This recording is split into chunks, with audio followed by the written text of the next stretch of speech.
Hey guys, what's going on? Kel back here once again representing the 40k YouTube channel, bringing you another Warhammer 40,000 related video. Today it's going to be a bit more than a Warhammer 40,000 related video. Today we're going to go to the Warhammer community page and have a look at the article from the 22nd of August all about the Warhammer preview online, Shadow and Ire and Broken Realms. Basically, this is the big old roundup from the weekend about the new reviews and new releases and stuff like that, so we're going to go through the whole thing. Normally I would give everyone a shout out and stuff like that and promote ourselves, but this is going to be a fairly long video, so I will do that at the end. If you want to hear more about the channel and what we do here at 40k, stick around to the end. But we're going to dive straight into it, guys, and see what we've got. This is going to be a fairly long video, so sit back, relax, go and make a brew, and let's see what new releases are heading our way. So, are you ready? In just a few minutes, we'll be seeing incredible, awesome new models and more. Oh, so much more. For take a deep breath now. Warhammer 40,000, Warhammer Age of Sigmar, the Horus Heresy, Warcry, Warhammer Underworlds, and Necromunda. Prepare to be amazed. Of course, we'll be bringing you all the hot details right here, along with glorious pictures of all the new models. You can watch the feed live right here, where you could have. Or if you're coming to us a bit late, watch it back in the Warhammer Twitch archive. And it was really good. There's a quick sample video of Adam Troke and Eddie Eccles, who normally do the live streaming stuff and do the talking. And they're really good. They're really fun guys to watch. If you haven't watched one, go and have a quick watch of that and see if you can tune in to one of the live streams. So the reveals start at 2 PM, and we're not going to wait to miss a single one, starting with the Horus Heresy. At 2 o'clock, the Crusade begins in September. For the last few months, we've been bringing you sneak peeks at the Horus Heresy Book 9, Crusade in the Road to Thramas series. Now it's nearly here, with a confirmed release date. Watch the epic video to find out exactly when the latest book will be in your eager hands. Let's have a quick look.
For September. Quality.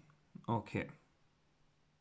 So, Martial Might of the First Legion faces the sinister terror tactics of the Night Haunter's murderous sons in Crusade. Not that terror has much effect when you know no fear. New rules and extensive background for both legions is joined by the history of the Thramas Crusade and 4 narrative missions that let you recreate some of the fiercest battles between the Dark Angels and Night Lords. And of course, loads of lovely models are coming for the units and characters in the book, including the Primarch Lionel Johnson himself. And here we have the Lion, a great model. Very, very stoic pose with the lion sword and stuff like that. Me and Carl both agree the only thing that lets it down is the bare head. So the face, the cheekbones are a little bit too thin and gaunt, but if you swap it out and put the one where he has his like Space Marine helmet on, quality model all day long. He's towering over some Night Lords there. It is a very, very nice model. Among the new units in the book are the and I can never pronounce this right, Kontenka Terminators. Elite butchers and killers, even by the murderous standards of the Night Lords. We caught a glimpse of these models a while back, and now you can see them in all their midnight glory. These are great looking Terminator models. Very, very basic. I can't actually pick a fault with these. I love the poses, especially the guy in the middle with that murderous chainsaw held aloft. I like the melter weapons, how they're like underslung under the left arms, the heavy flamers and stuff like that. Lovely models. Love the thickness of the armor and the way that it's the pose as well. So some of them have like little stones under the legs to get the legs a little bit elevated. Excellent looking models, well deserving of the Night Lords. And here's a couple of close-up pictures. Out of the two there, I do like the one on the right. Love the pose on that. Love the colour schemes of the Night Lords. How people managed to pull off those little like lightning effects on the armour is very cool. And I'd love to be able to do stuff like that. I'm sure we're called, Car. What else we got? Gather your legions and prepare for the crusade to begin on Saturday, the 4th of September. The battles of the Horus Heresy are about to reach new levels of bitterness and treachery. And there we have a quick look at Book 9, entitled Crusade, with the lion on the front there. Next we move on to Necromunda. 2:10. Iron in the Underhive. It's time to unleash the House of Iron. A new expansion is coming your way for Necromunda. Check it out.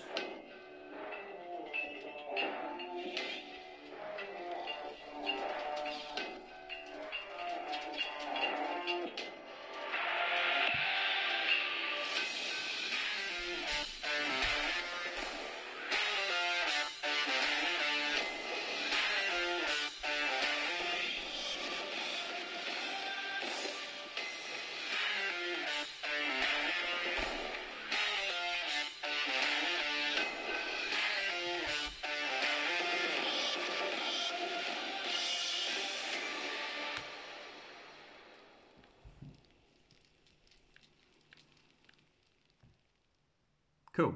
Necromunda is not something I've ever dabbled in, but there are some new units here which I'm very impressed with. House of Iron is your indispensable guide to the history of House Orlok and includes all the rules you need to dominate your Necromunda campaigns. New fighters, hired guns, and hangers-on will be joined by house-specific weapons and war gear, which will change up the way your gang will wage war in the Underhive. And there it is, Necromunda House of Iron. Among the additions will be all new plastic kit that adds 3 fighter types to Orlok gangs. This must be one of the new boxes. There's a big array of models in this when you look at it. There's a flyer, a couple of dogs, obviously a heavy hitter with that massive hammer, maybe a couple of fast attack guys in there. Like I said, Necromunda is not something I've ever dabbled in, but some of these models look really good. Arms Masters are champions who keep their gangs and juvies in line with fear. Respect and a variety of deadly weapons. Get a load of that arc hammer. Okay, very cool. Kind of like a drum gun there. Awesome. Wreckers are Orlok prospects who take on the most dangerous jobs and missions in an attempt to prove themselves to their gang fellows. Each wears a jump booster which can be used to swiftly get around the battlefield, though not without some degree of risk. After all, most jetpacks come with safety instructions saying not to use them indoors. That's a bit tough in the Underhive. We bet a lot of wreckers end up with sore heads if they're lucky. Very cool. I mean, these models are, I don't want to say basic, but there's a little bit, like, I think less detail in things like the gun. Yeah? Just a plain 6-shooter, could have been a bit more detail. But I think that adds to the kind of Necromunda look. I like the way that they're presented and how all the guns and that and the arm is kind of, I want to say a ramshackle, but that's a bit orky. But you know what I mean, a bit thrown together. It does add to it. Finally, then some very good Binacle enhanced canids. Cyber Mastiffs are guard dogs, attack dogs, and one of the ways in which arms masters keep their gangs in check.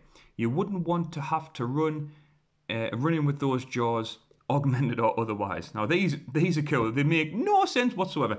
I mean, look at the claws, where it's just like a metal kind of knife. It would just, there's no way I could run on that, but the idea behind it is really cool. Really, really fun. House of Iron and the Arms Masters and Wreckers will be bursting into the Underhive soon. Next, we come on to the Warhammer 40,000 stuff, the ultimate 6-shooter. What has 6 arms and 6 guns, and will be joining Necron armies everywhere soon? This guy. This is cool.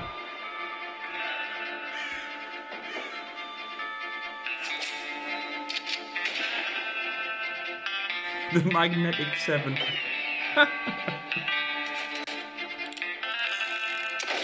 Billy the Mid.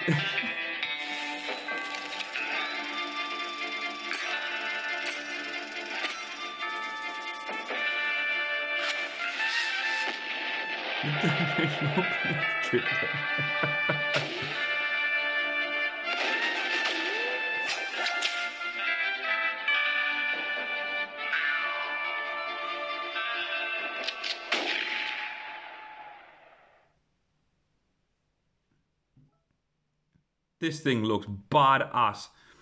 The Hexmark Destroyer is a Deathmark who has fallen to the Destroyer curse and wants nothing more to kill absolutely everything around it. While other destroyers fly around with massive cannons and scuttle forward with phase blades, the Hexmark Destroyer takes the Deathmark's propensity for surprise attacks to epic levels. They burst from their dimensional... obliques? Maybe? The corrupted destroyer engram targeted and dispatching nearby enemies in a hail of enigmatic disintegrator fire. Now, it's rare for me that I see a model and just go, yes. This falls into that category. This just goes straight in the yes column. This and like Illumina Ceres. This model looks badass. It'd be really interesting to see some of the stats for this when it comes out. Like how many shots it's going to get, how many wounds, how far can it move. It'll probably move the same as the rest of the destroyers. But what are the special abilities? Are these like 6 pistol shots? Are these 6 pistol sniper shots? Who knows? How many can you have in a squad? Very, very cool looking model. And I love the way it's painted. The white on the face really stands out for me. Excellent model. A few more details. You can see the back there. With we'll call it like a power core, like a green power core.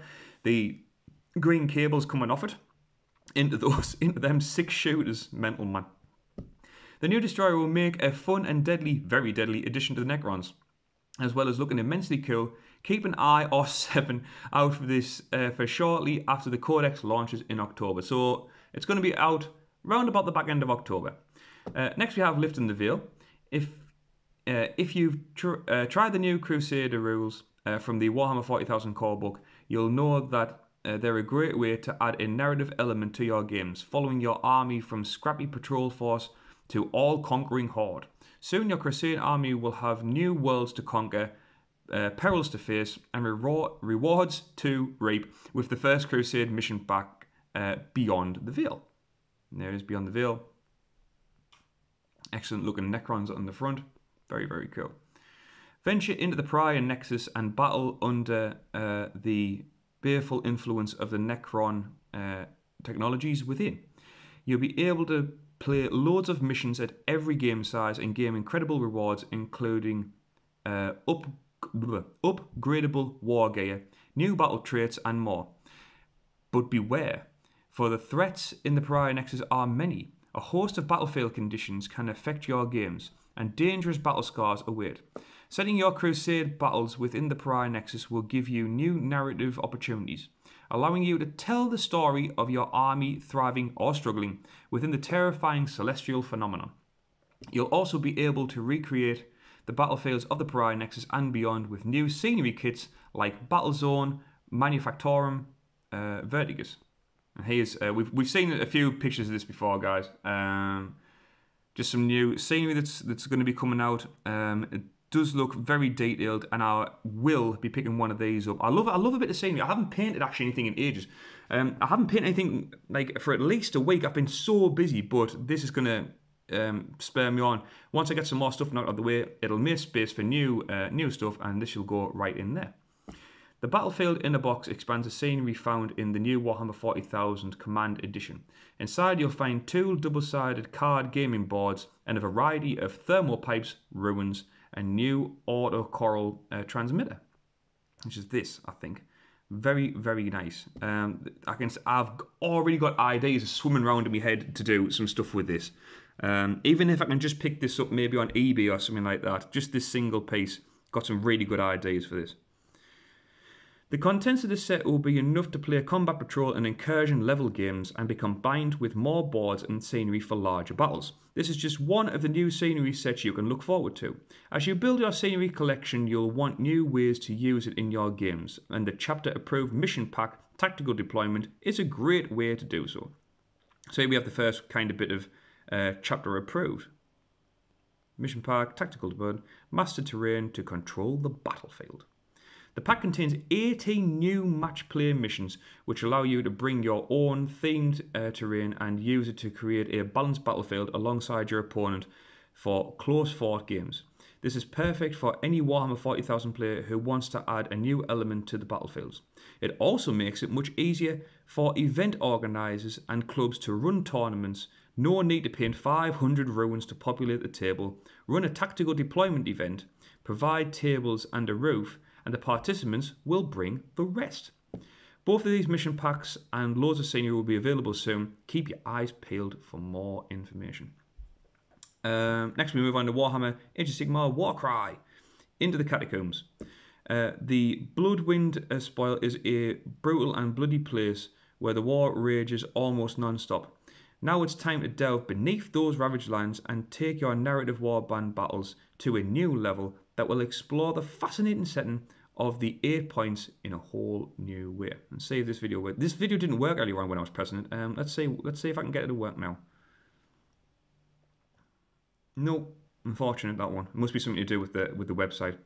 Warcry Catacombs is an amazing new box set that allows you to build, to battle in underground dungeons beneath Archon's mighty Vanshire lair, complete with lava.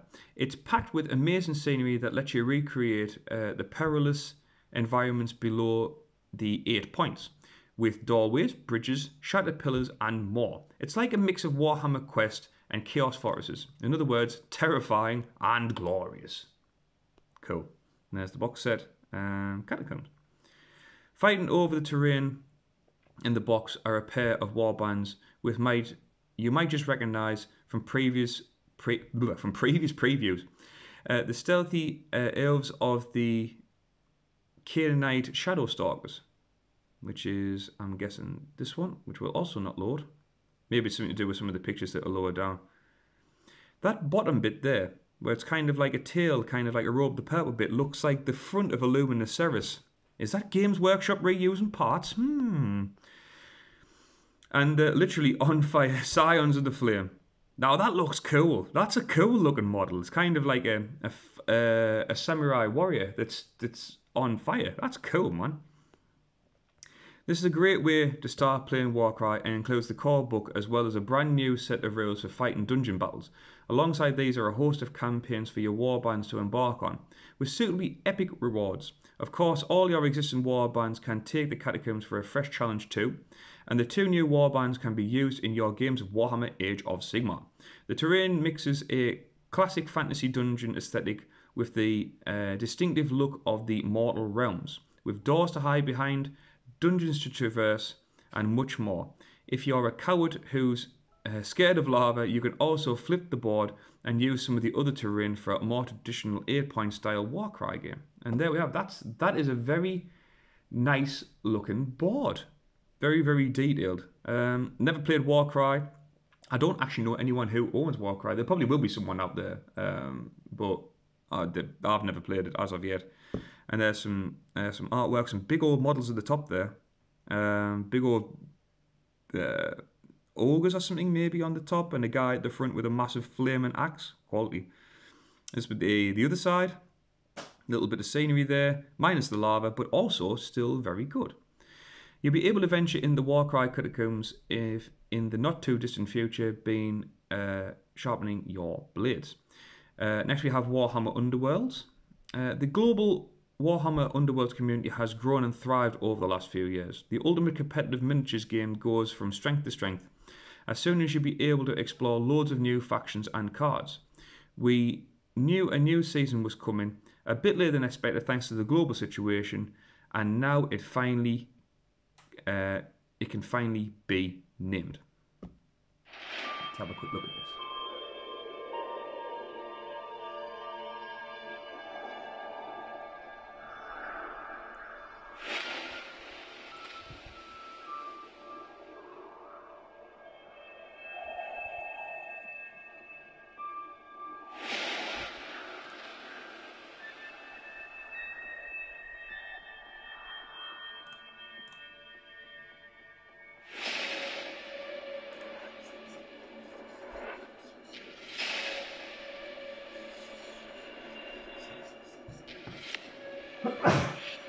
Excuse me.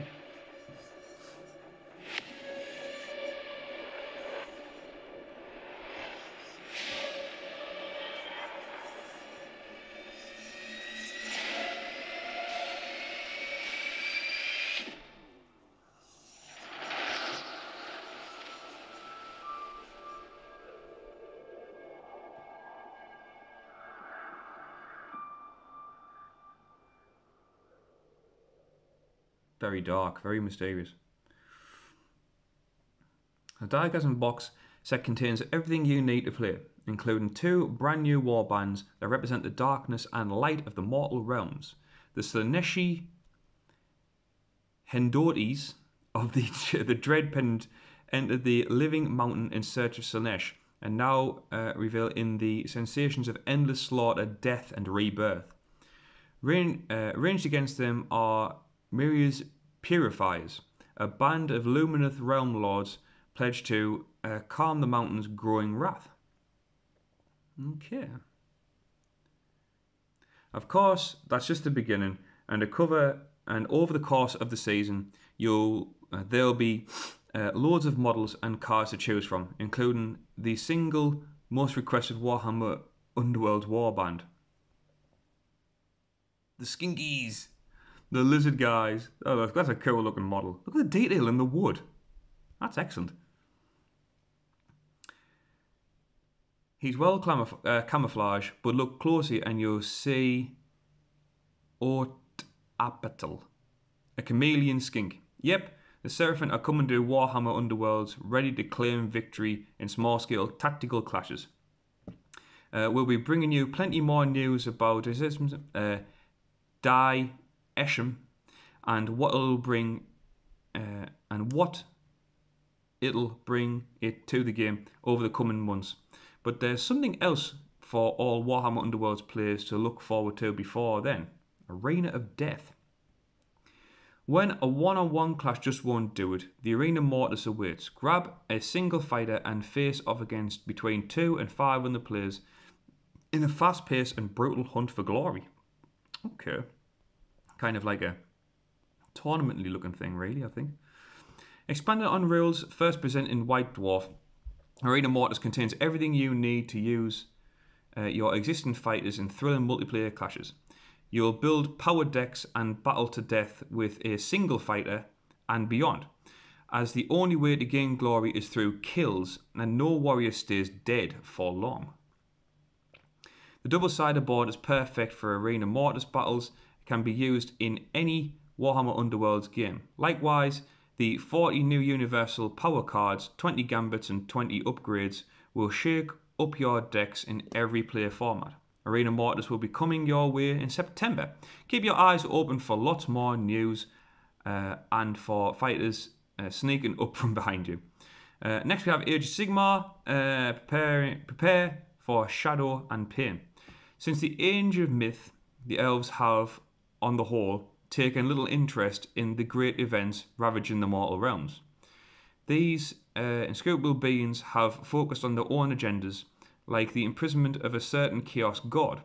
But now war comes to them, and the rivalry between their ancient race and the followers of Slanesh is kicking it up a notch. Now, is this one going to work? Nope. Unlucky. In Shadow of Pain, the Head Knights have invaded the realm of Shadow in search of their Dark Master, and they bring, well, pain. You probably got that from the title. Shadow and Pain. The battle box is packed with awesome Daughters of Cain and Heritage and Slaanesh models, including a pair of brand new heroes. Okay, a very big array of models there. Some flies, some demon looking things, some riders, all kinds of stuff there. The invading force are commanded by a Lord of Pain. This champion of Slaanesh has sampled every vice and excess the mortal realms have to offer and mastered the art of agony. On the tabletop, this translates to him channeling the pain he receives in combat, sharing it with those who inflicted it, then striking them down with the wicked soul piercer mace. Look at that. He's a big lad. Lots of spikes, lots of gore, very Slaanesh. Bit more detail on the back and the sides there. Cool. Leading the Daughters of Cain is a Melusa Iron Scale. Crafted from the most vengeful souls among the elves, the elite war leader is resilient to hostile magic and can channel warrior's might to turn foes into immobile but fully conscious crystal statues. In your games, that means enemies need to be aware. Enemies need to beware. Mortal wounds. Okay. Now, when I saw this earlier on, I thought, depending on where the joins are and where the models go together, this would make for some very cool, like, Slaanesh conversions with the tail and stuff like that, like going into 40k. It's a great looking model. Very open to conversions. I think we saw some of this in one of the Rumour engines that we did a video on as well. Quality. Okay. As well as loads of lovely models, the box includes rules and lore for everything inside, making it a perfect way to start exploring both the Daughters of Cain and the Heritage of Slaanesh. The story of Shadow and Pain is also a prequel to the next big event to hit the mortal realms. Gods will rise, the elves will march, and the realms will break. Okay.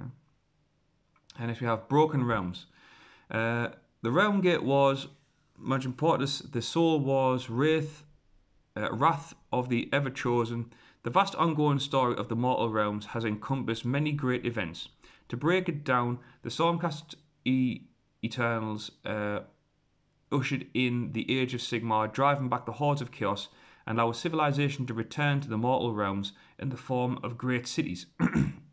Nagash raised hordes of the dead to claim the realms for himself. Ancient storm vaults full of long-buried secrets were opened, and most recently, chaos and death have been knocking chunks out of one another in the 8 points. Now it's time for the next chapter, a narrative event that will define the future of Age of Sigmar. Broken Realms is here. There's some cool looking artwork. Elven gods have risen up to challenge the might of chaos and the growing power of death. But like Sigmar's pantheon before them, they are riven by mistrust, and each pursues their own goals and schemes. Teclis, over aloft and arrogant, seeks to single-handedly save the mortal realms. Aliari, maybe, fickle as the seasons, turns on allies as well as enemies, attacking explorers and settlers across Ghyrin. And as for Morathai, well, she has a very defined goal in mind. Godhood, sorry. True to form, she doesn't intend to let anyone or anything stand in her way. This new conflict will touch every corner of the mortal realms and affect every faction. Treachery and torment, siege and slaughter, bloodshed and battle. All this and more awaits you in a series of epic narrative books on a scale not seen since the Realm Gate Wars, as well as a truly massive stories. These books will be packed with new rules for loads of factions, thrilling battle plans, and much more. Quality. So this new era-defining narrative all kicks off with Broken Realms, Morathai.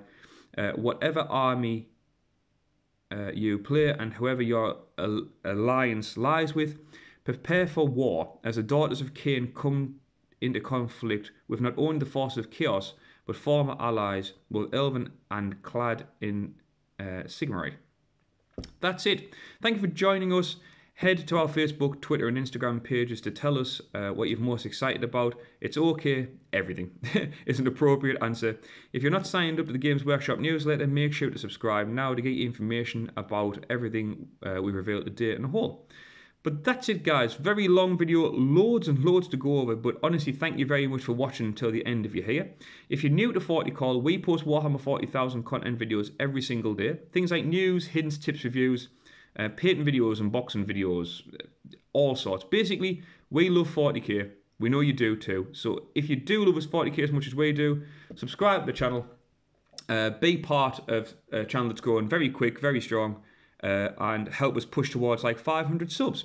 If you would like to follow us on Instagram as well, you could do that by going to Instagram and searching for 40_call. If you find us, you will find loads of models painted by Call, fantastic paint jobs, and you might be able to take some ideas from it. But that's going to be it, guys. Thank you very much for watching. Please like the video, leave some comments, and subscribe if you have not. This is going to be Kel signing off for 40call, saying stay safe, look after each other. Until next time, guys, we'll see you all later.